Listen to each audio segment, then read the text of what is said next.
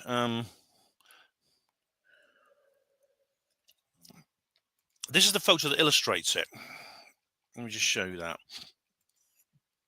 It's a picture of a dark forest. How many of you are familiar with the books of Cixin Liu? I've read the first two. I've not read the third one because I didn't like the second one. But it's the first one. Is called Three Body Problem. This was made. It's been made into several. It's been made into two TV series. One a Chinese one because he's a Chinese author, and there's one on Netflix which is not as good. There's a sequel called The Dark Forest. Yep. How's everyone got? I might have missed some comments, guys. I might not have time to go through all of them. But if you've got something very important you want to say, then by all means, just put a little. Just repeat them. You'll feel free to repeat them. Oh, Hugo said, "Oh, I had my birthday party planned for Sunday, but rain cancelled it. Barbecues don't work in the rain. Damn typos." Well, you know, you're probably on your 6th or 7th spliff. That's why you're making the typos. Oh, that's a great shame, Hugo. I'm really sorry to hear that. Hello, Mab. How are you? Welcome. Hello. Okay, guys. So let's go through this second article by Avi Loeb. Today, I co-authored an intriguing new paper with the brilliant collaborators Adam Hibbard and Adam Kroll from the Initiative for Interstellar Studies in London, UK. And the paper is accessible here. Here we go. Right. So I've actually got the paper here. We're not going to look at it in detail, but I do have the paper here open. It's this one. I've downloaded it. It's in a PDF. I've downloaded it. Is the Interstellar Object. It's got the same title. And this is like all in. This is lots of scientific speak here. So I don't know if we'll go through all this. But it says here, this is the evidence here. I think we might come back to this, actually. Maybe just go through some of the simpler stuff. I don't understand all of this, to be honest. But anyway. Hugo says, no, Ben, not spliffs, just poor typo. But you really had me laughing. Thank you. Okay. No spliffs, Hugo. It's not like you. So one of the solutions, and he says here, one of the solutions to Enrico Fermi's question about extraterrestrials, where is everybody? Why haven't they found us already? Is offered by the dark forest hypothesis, popularized by Cixin Liu's science fiction novel, The Dark Forest. This hypothesis proposes that our cosmic neighborhood is dangerous, filled with intelligent civilizations that are hostile and silent to avoid detection by potential predators. Right. Well, I don't know if you've read it. Let me just have a look. I'll just show you the books. Hang on, let's have a look. There we go. Here we go. Three Body Problem. Some of you might have actually seen the TV series. Here we go. Three Body Problem is an American science fiction television series adapted from the novel series Remembrance of Earth's Past. The Dark Forest. I've read that the first one is the most famous. And this is the second one, The Dark Forest. That's its original cover in Chinese. It's got lots of the same characters. It's actually not as, but this, you may have seen this one, The Three Body Problem. If you may have read the book, I read that book. It's quite a good book, actually. But The Dark Forest, I didn't like. I didn't like this book. I didn't. It was a bit stupid. I sort of ended up losing interest in it. I'm not even read this one because I didn't like the third. I didn't like the. I didn't like the. I didn't like the second one, so I've not read the third part of the trilogy. Hello, EA Audit. How are you? Got a link, Ben? Oh, to what, EA? I've got a link. I've got lots of things here. How are you anyway, EA? How are you doing, mate? You okay? Okay. So we've just been through that. In this context, says Avi, the silence in searches for radio signals by the SETI community. That search for extraterrestrial intelligence. I've done several videos about SETI, actually. is not caused by the lack of extraterrestrial intelligent civilizations, but it is instead a consequence of them fearing mutual destruction. Oh dear. This is really Independence Day stuff.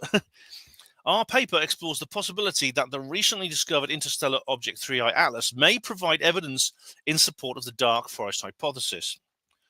Yeah, it's interesting what he'll bring up. It's how he thinks that. But it's a very interesting idea that he's come up with, and it's almost like it's avoiding us, or it doesn't want it wants to pass by. It doesn't want us seeing it in too much detail. And indeed, UFOs seem to have a very mixed kind of view about. Obviously, some of them are quite ostentatious, like the Phoenix Lights. They appear above cities. Most are quite elusive. Right. This new interstellar interloper has displayed a number of anomalous characteristics, some of which were summarized in the material he published, which I talked about last week. All right, where are we now? Let's just check your EA. EA, you got to let me know what you want, mate. Sorry, I don't link to what. I don't know. Right.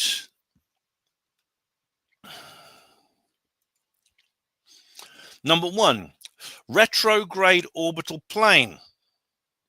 Now this means it's actually not moving in. It's kind of like coming in from on. If you imagine the solar system from above, right? Now, if you see the solar system from above, you can see it best if on the animation. Let me just find you the animation that I showed you last week. Where is it? Let me just find it. Oh, hang on.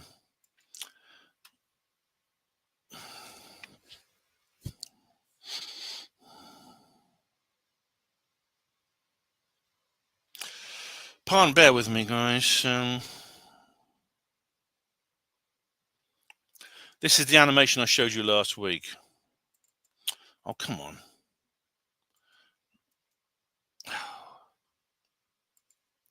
I don't know if there's no bigger version of this, sorry.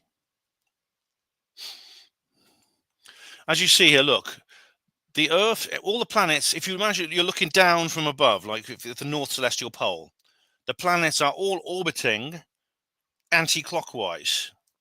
Yet all please, 3I Atlas, is essentially, it's not quite clockwise, because I don't think you can call it clockwise because it's on a hyperbolic orbit, but it's approaching from the left-hand side and coming from below. That's what's meant by retrograde.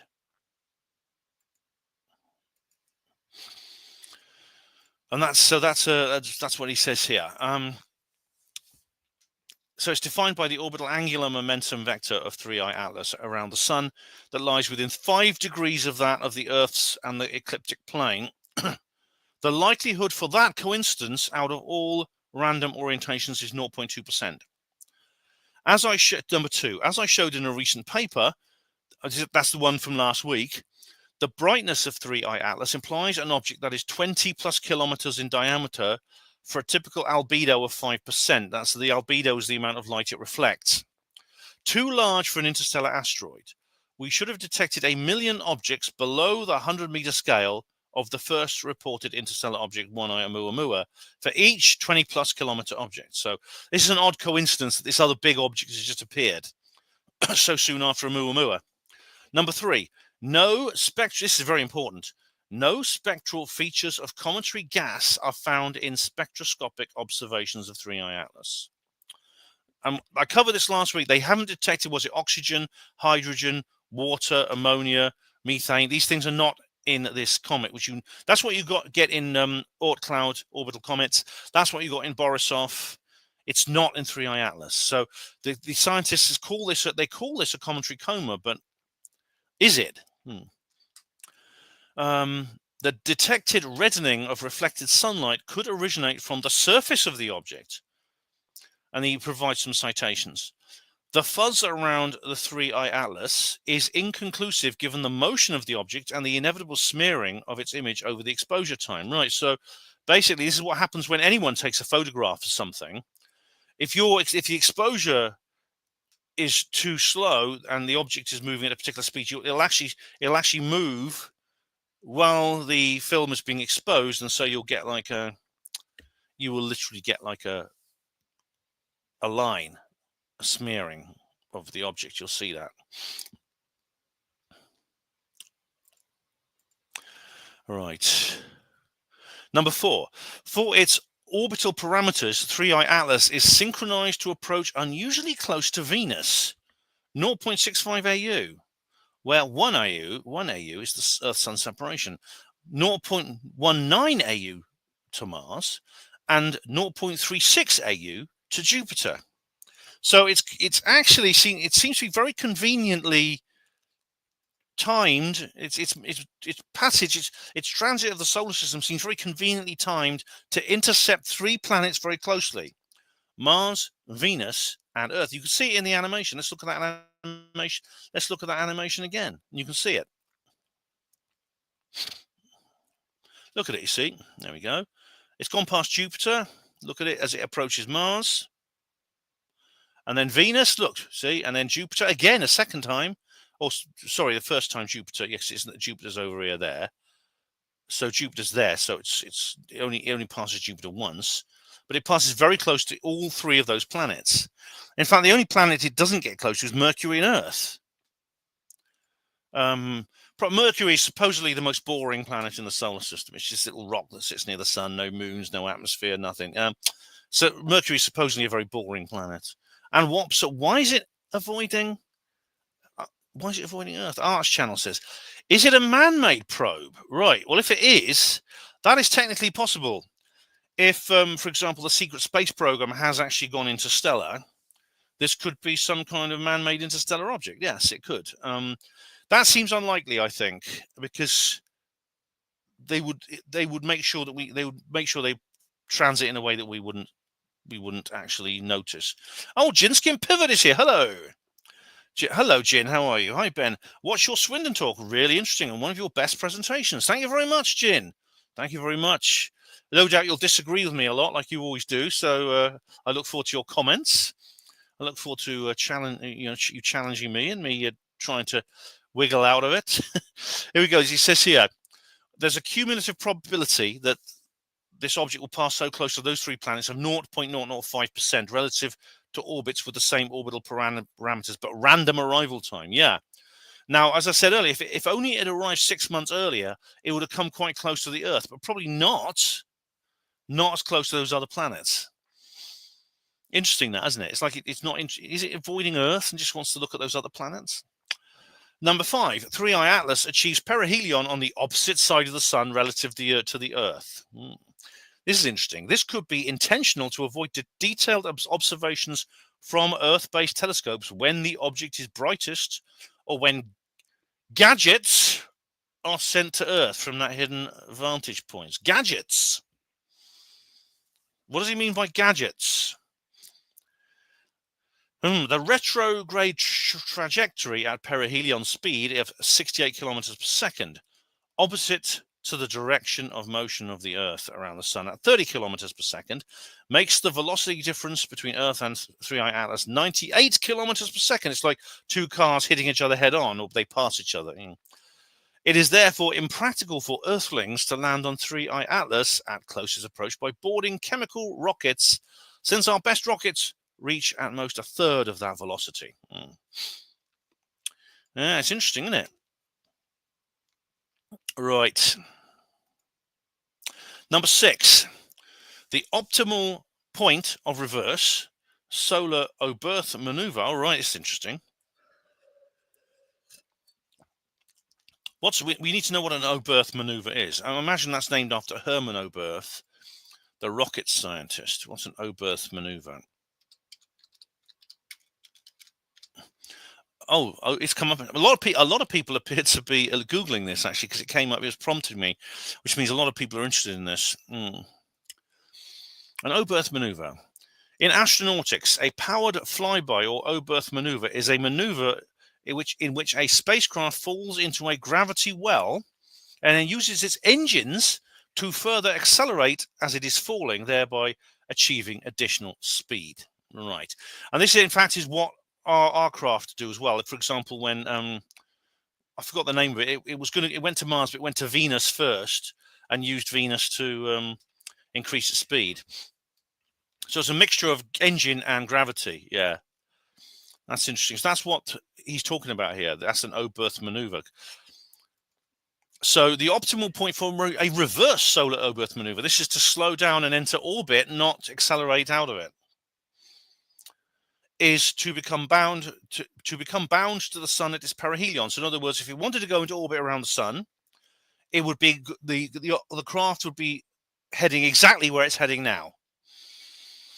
In an O-berth maneuver, the thrust of a spacecraft is applied at its maximum orbital speed, namely at periapsis. What's periapsis mean? Oh, I think periapsis it's like perihelion, I think. Periapsis, orbital periapsis. It's the farthest or nearest point of an orbit, right? Yeah. So it's when it comes closest to the sun, yeah.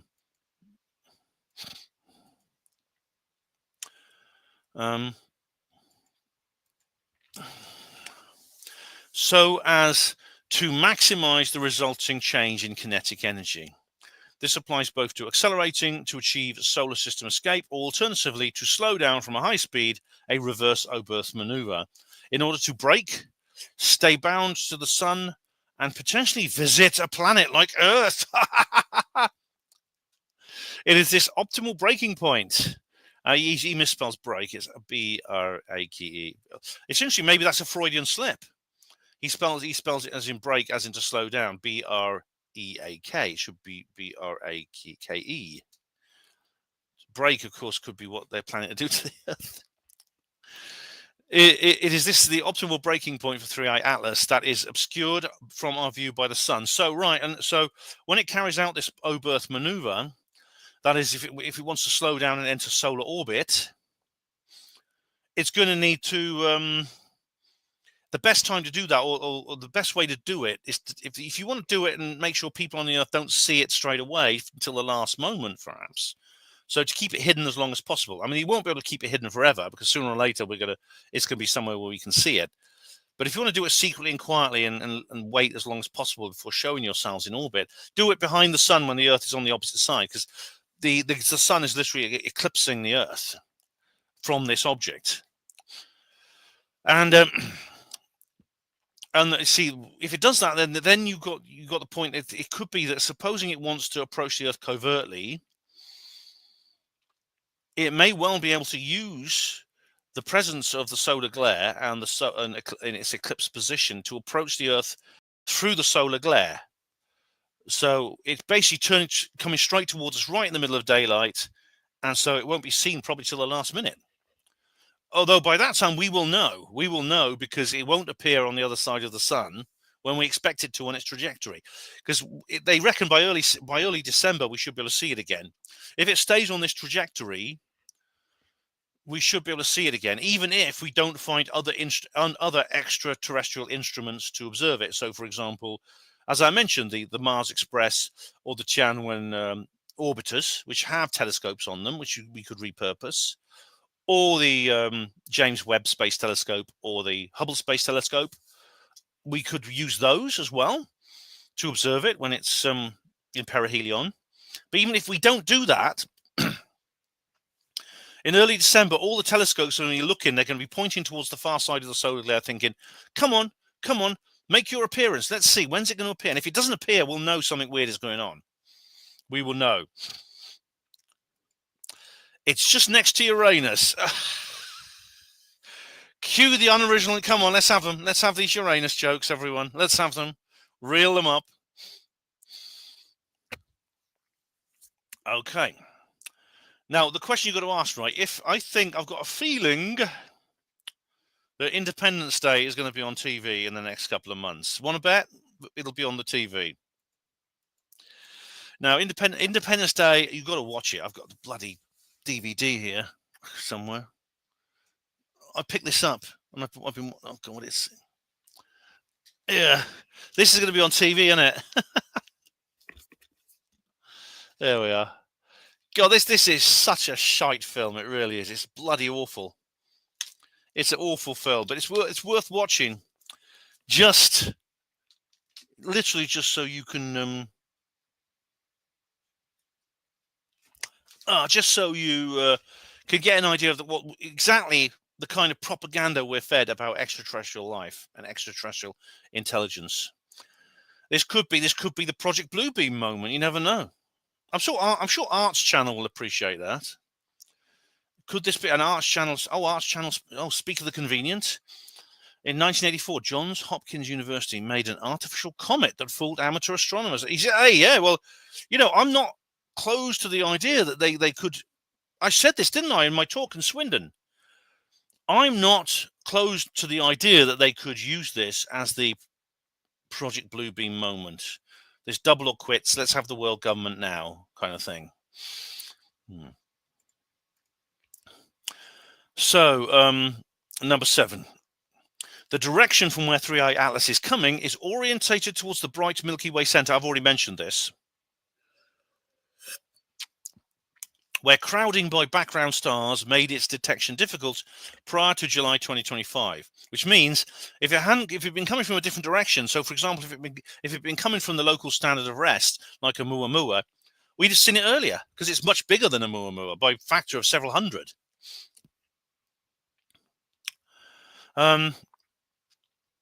So it says here, he reckons that if astronomers were to detect 3i Atlas more than a year earlier, then we would have an opportunity to launch a spacecraft that could have intercepted 3i Atlas along its path. Oh my goodness me. By now, such an interception is not feasible with chemical rockets. I'm sure the secret space program can do something about that. But the thing about it is to prepare a space mission is very difficult. I mean, you have to, they're talking about Project Lyra. Have you heard about that?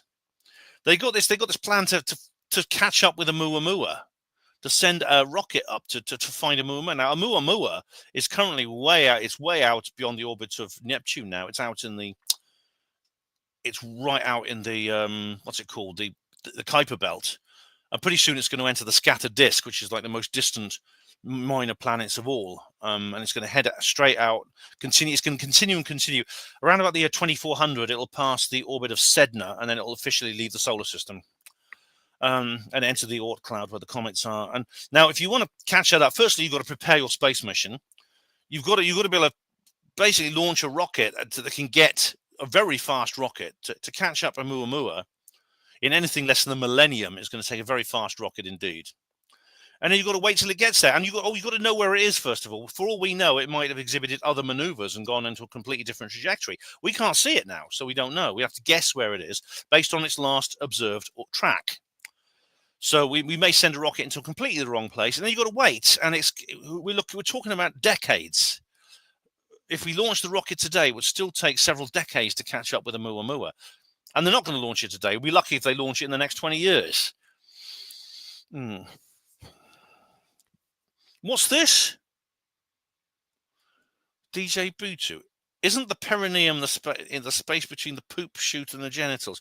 Why are we talking about genitourinary medicine now? Dearie me. The Vera Rubin telescope will be able to track it. Yes, I mean, it'll be because now we know where it is, and we know we'll probably observe it as it heads out of the solar system, assuming it does. Assuming it does head out of the solar system. Hello, Hatchy. How are you? Project Bluebeam, bring it on. Woohoo! Hi, Ben. Well, Hatchy, I'm at the point where I'm thinking, I don't really care what happens anymore. I'm scared nothing will happen. I mean, I'm now getting to the point where I'm losing interest in politics. Actually, the Trump betrayal is really, it's taking its toll on me. I mean, I'm looking at the political world and thinking, this is like blood. This is like this is like Saturday afternoon wrestling. It's getting ridiculous. So I'm thinking to myself, I'm not scared. I'm not scared that anything's going to change. I'm not scared of change. I want change. I'm scared that things will just carry on as they are. And so the first thing that will happen, if this thing changes trajectory and it goes into orbit and it's suddenly obvious that this is an artificial object, I will be thrilled to pieces. I really will. I will be absolutely overjoyed.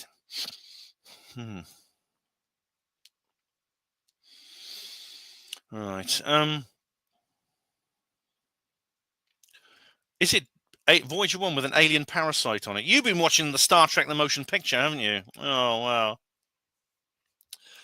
Art Channel. Do you think there will still be disclosure, Ben? Yeah, it's possible. It's possible. I mean, the good guys are still there. This has never been all about Trump. I mean, Trump is like a person who's clearly been compromised.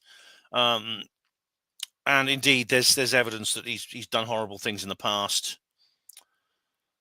Terry Joyce has just done a video about that.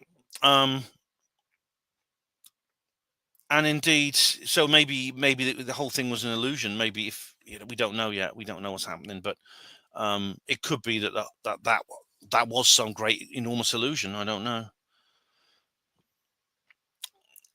but disclosure is still possible. There are still good guys on the inside. Oh, Judge Napolitano now thinks Trump is on the list. Well, I don't think he'd have campaigned on it if he was on the list. However, there's this. He's now in trouble again because someone is accusing him of sexual impropriety. It's like a historical rape, and I mean, again, these things do come and go, but I mean, we're not quite. It's still this seems to be something quite serious. So we'll see how this goes. Terry Joyce has just done a video about it on her channel.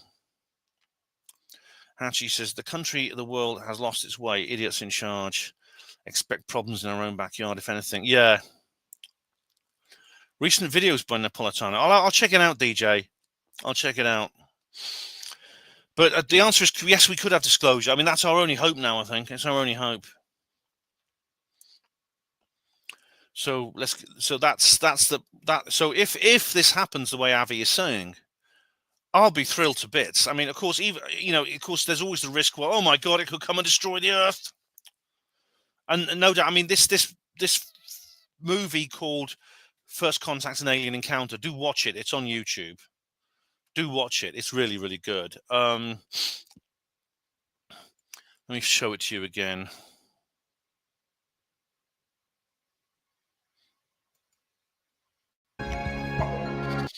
Do watch this if you get the chance. It was originally on BBC I, but it has actually leaked onto YouTube as I hoped it would. First Contact: An Alien Encounter. It's a docudrama. And I put a comment here. Anyone watching this after hearing about 3i Atlas? Yeah. When they realise there's an alien spacecraft actually heading for the Earth, half the people are like going out and panic buying toilet paper the way they always do, like with COVID and stuff. And the other half are like the telescopes all sell out on Amazon, and everyone wants to look at it, and they're all thrilled to bits. I'll be one of those people who are really thrilled and happy. I mean, I will not assume it's there to destroy the Earth if that's what it is. I'm going to assume it's not until proven otherwise. Other people are going to assume it's hostile until proven otherwise.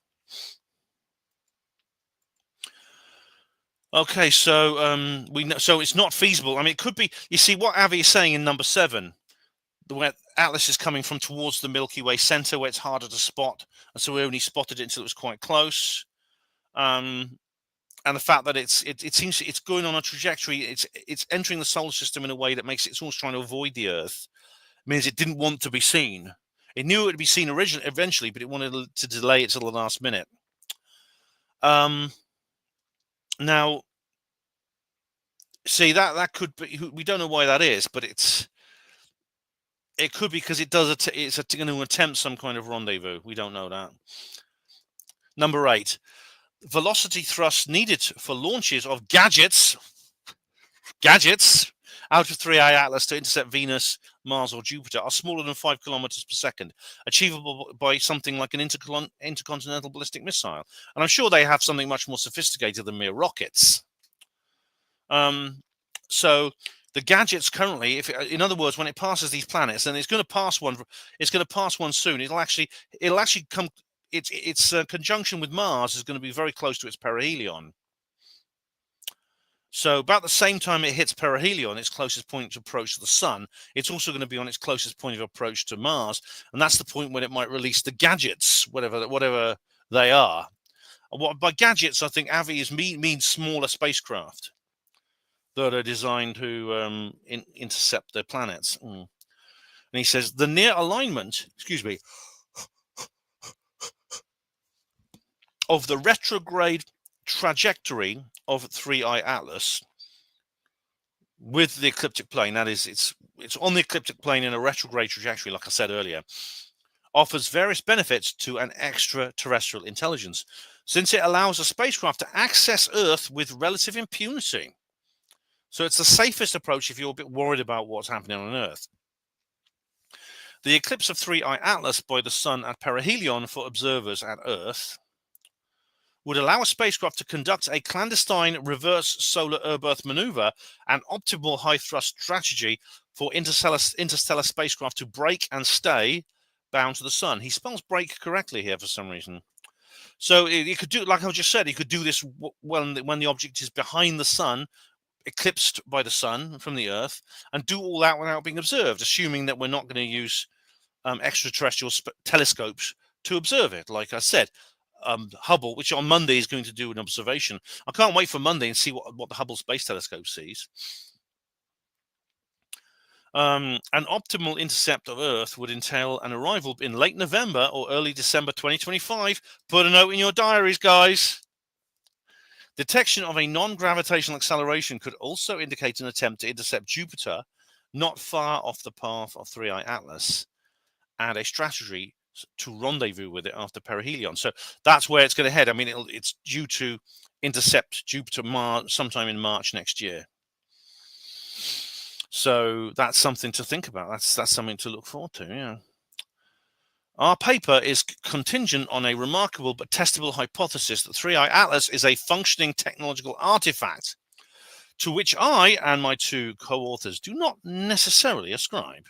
Yet this hypothesis is worthy of scientific analysis for two reasons. One, the consequences should the hypothesis turn out to be correct could potentially be dire for humanity and would possibly require defensive measures to be undertaken, although these might prove futile. Yeah, now, that's the alien invasion situation, a real one this time. Two, the hypothesis is an interesting exercise in its own right and is fun to explore, irrespective of its likely validity. Good for him. See, Avi is the kind of scientist I like, because he's actually saying, well, I just want to think about this because it's fun. He finds science fun. There's not enough scientists do that. You know, they're all very managerial, functionary, and Avi's like a kind of like a passionate scientist. Yeah, right.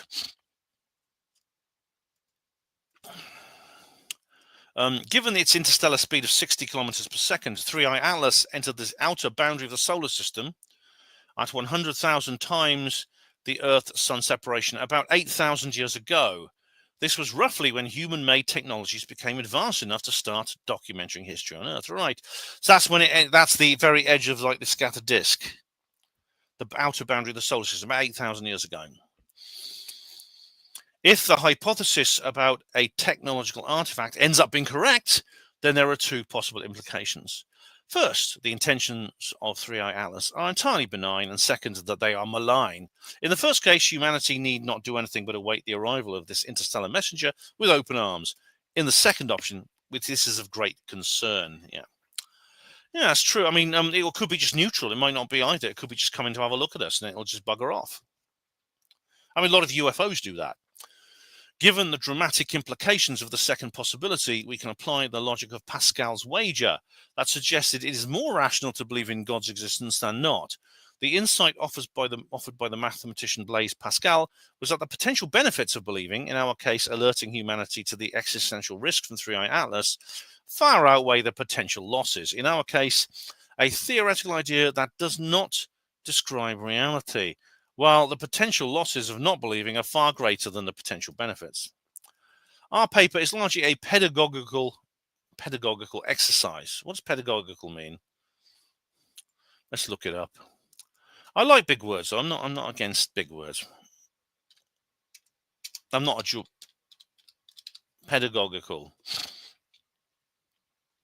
Related to teaching. All right, simple as that. With interesting realizations worthy of a record in the scientific literature, by far the most likely outcome will be that 3I Atlas is a completely natural interstellar object, probably a comet, and we await the astronomical data to support this likely origin. And we will find out in the next couple of months if that's what it is. We might even find out on Monday from the Hubble data. Nevertheless, when viewed from an open-minded and unprejudiced perspective, our paper includes many compelling insights that could be applied to tens of interstellar objects that are expected to be detected over the next decade by the Vera C. Rubin Observatory. The existential risk from alien intelligence, external AI, artificial, it could be like a robot craft, is not discussed as often as other existential risks like artificial intelligence from our own planet. In a dark forest, uncertainties about one's relative strength may argue for hiding as a survival mechanism, especially if a civilization was bruised in the past.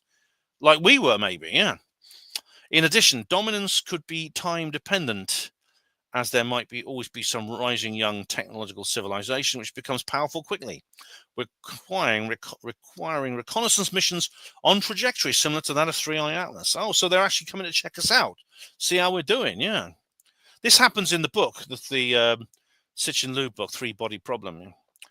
We might soon realize that the extension of natural selection to interstellar space involves survival of the fittest. Hey, there are a bunch of intergalactic Charleses. I wonder if they're all bald and they turn their back on us. Survival of the fittest. It's the law of the jungle, man. It's the law of the jungle.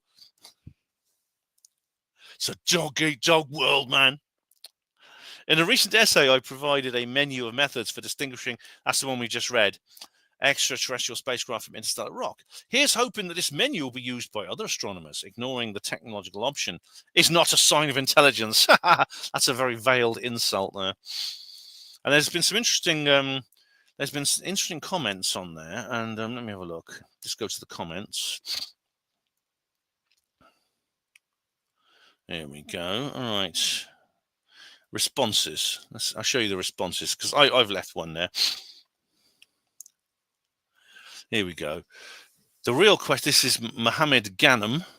The real question isn't whether Atlas is alien technology, but we also assume miracles must come from beyond. Isn't the universe too intelligent to leave its fingerprints so visible? Perhaps we are not facing an alien civilization, but the narrow limits of our own imagination. It's the vastness of the unknown. Beautiful work of words. Bakshar Indus Singh. I remember Dr. Avi Loeb from the sighting. I believe that Oumuamua was an interstellar probe, according to him. Yeah, fascinating. Wow, people love this. This is really inspiring people, and including me. What you've just described is an attack strategy. Secure Venus and Mars orbits to ensure there's no escape route for unknowns and isolate the target. I see. So they're setting up an advanced base. There are a number of reasons for doubting the dark forest scenario. Consider the fact that... Oh, this is too long to read. That's my...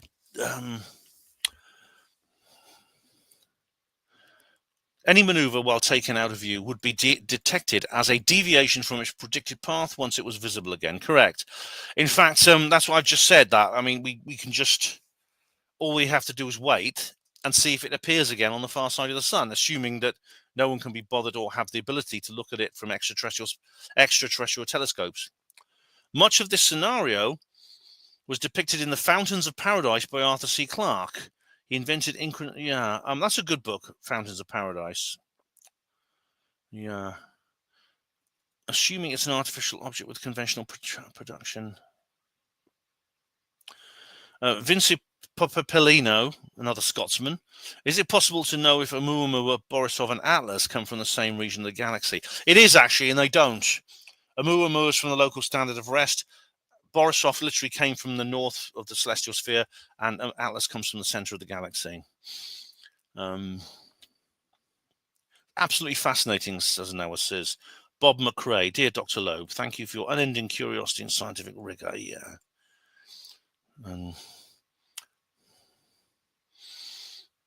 We know. Mine's down here. Mine is down here. It's mine. Yeah, fascinating article. I said here, if it does a reverse O-birth maneuver and comes close, I know there's a massive potential danger to the Earth, but my first reaction will be to be utterly thrilled. I got a reply here.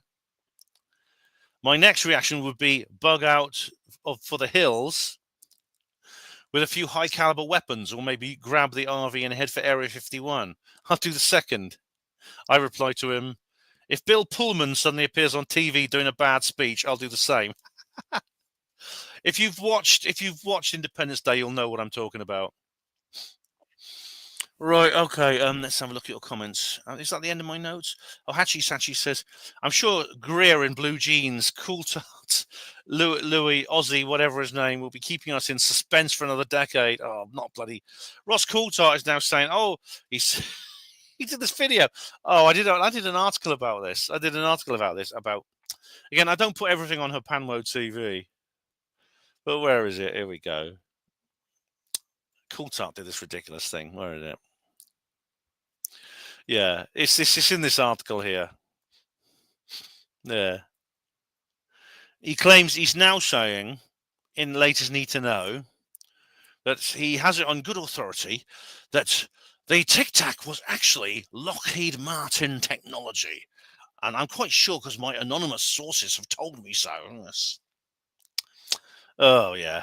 Hugo Rune says, as I said, I was a telecoms engineer that involved microwaves, so I always turned off my transmitter when I was lining up the disc. Well, you never know who might hear you. Anyway, yes, Dr. Stephen Greer will save us. Greer, he'll save us, won't he? Those muscles and those gigantic testicles bursting out of his tight jeans, the aliens won't be able to come near us. What if Coulthart is correct about that? I don't think he is. And indeed, right, DJ answers, Christina Gomez covers the Coulthart stuff. She does a very good analysis of that. I don't think he's correct, David. It doesn't make sense. It doesn't make sense. I've done an article about that. I covered this also on Third Rail Radio, by the way. Right, where are my notes? How are my notes doing? How much more have I got? I think that's it for my notes. Right. Just that, yeah. What a time to be alive, eh? What a time. Does anyone have anything more to add? Questions, comments, etc., etc.? Arts Channel. Would you welcome aliens, Ben, even though you didn't know their intentions? I wouldn't welcome them until I knew their intentions, Arts, but I would actually be quite pleased because really things can't really get any worse here on Earth without them. Oh, Ben, sorry, Ben, I shouldn't have mentioned Greer, baby. Like, oh, God, yeah. God, yes, a chap like Greer can turn a guy's head. He really can. I didn't need that image. Oh, yeah, I don't think there's anything to worry about, Art. So long as we've got the Greerster. We've got the Greer man. He'll save us. Does it depend if they're benign or malevolent aliens? Yes, of course. But no, I mean, I'm going to assume they're like the aliens we already know about. And so, and we already know that aliens, the extraterrestrials we are already encountering in the UFO phenomenon, have a wide variety of they exhibit a wide variety of behaviors. They have they're very, very different kinds. There's a lot of different species that come. They have a lot of different. They probably have many different origins. Arts Channel. If you were a betting man, comet or alien craft? This is a good one. I expect someone's going to offer me this bet at some point. Well, firstly, I have a bet. I've talked about a bet 5 years ago from William Hill about us getting disclosure before the end of 2025. So I got 501. I put tenner on 501. So I get £5,000 if I win. If I had to put a bet on this one, I mean, let's face it. I mean, Avi says that it is more likely it is something natural. It is more likely, if we're going to be honest, which means it will simply continue on its trajectory past the sun, out of the solar system, and that will be the end of it until the next one comes past. But I'm not going to do the skeptic line. The typical skeptic line is to say, I'm 100% sure it's natural and I don't need to look at any more evidence. I just know it. I know it. Right? That to me is not wisdom. And I talk about this in my skeptic videos. Now, Avi has identified certain anomalies that mean we shouldn't assume 100% that it is a comet. If it were, then it would be like Boris. If it was like Borisov, I wouldn't be making this video right now, because Borisov was very obviously identified as a comet very early on. It's quite a typical comet. Borisov is of the 3 interstellar objects we've seen so far, Borisov is by far the least interesting. So if someone put a gun at my head and said, Ben, if you're right or wrong, I pull the trigger, I'd say comet, but you don't know. We don't know yet.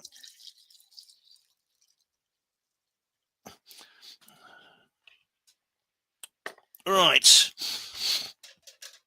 Any more questions or comments, guys? Because I think we covered it all. Until the next point of interest, I mean, who knows what could happen? I mean, the thing is, on Monday, when Hubble looks at it, we may know more about it.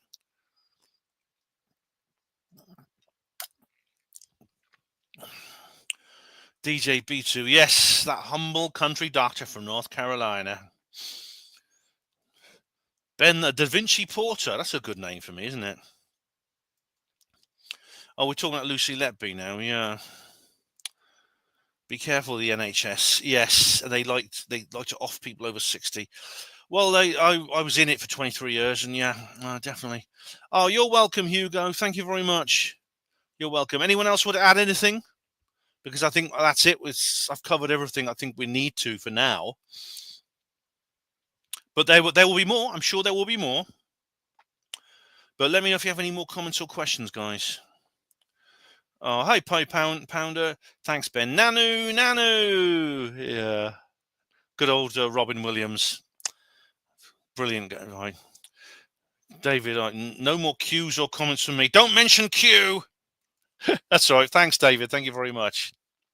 Thanks for posting. Thank you very much. So a big thank you to everyone. DJ B2, Pie Pounder, Hugo Rune, Hatchy, Arts Channel. Who else? Nothing as it seems. What's going up here? Some people come and go, in this thing. Not My Rabbit Hole with Terry Joyce. Jim Skin Pivot. EA Audits. Mab. M-A-B. Mab. Tina Silver. Taft Derek Baker. Brett Riverboat. Nihilist Lives Matter. I've mentioned David Splendid Isolation. David, another David. David Morgan. There's 3 Davids. There's a David Morgan, a David, capitals, and David Splendid Isolation. Snarnock. In fact, welcome back, Snarnock. It's good to see you again. Serastium. Rhiannon Raven. Dave Langston. I've said Pie Pounder. Yeah, thank you very much, all of you. And Nanites, David. Hatchy. I'd send Cadbury Smash aliens around for Greer's dinner. I'm still listening. All right, Hugo, no worries. But thank you, all of you, for taking part in this live stream. That's much appreciated. What's next? Well, on Sunday, I'm off to the premiere of Capel Green. If you've got your ticket, I will see you there. Lotus Fire, hello. You turn up just at the end. Oh, hello, Lotus Fire. Yeah, Sunday. See you in Stone Market if you're there. I'm looking forward to it enormously. It's been a long wait, but Capel Green has finally arrived. I think I bought the first ticket, So I'll see you there if you're going to be there. And obviously, I will be doing a reportage. So there will be a video of that. And I've got several other plans for videos. And on Monday, well, depending on what the Hubble Space Telescope tells us, there might be a 3rd interstellar object live stream. How about that, eh? So many thanks, everyone. Thank you all for watching Hapanwo TV. Hospital Port as pride and dignity. Stop the New World Order.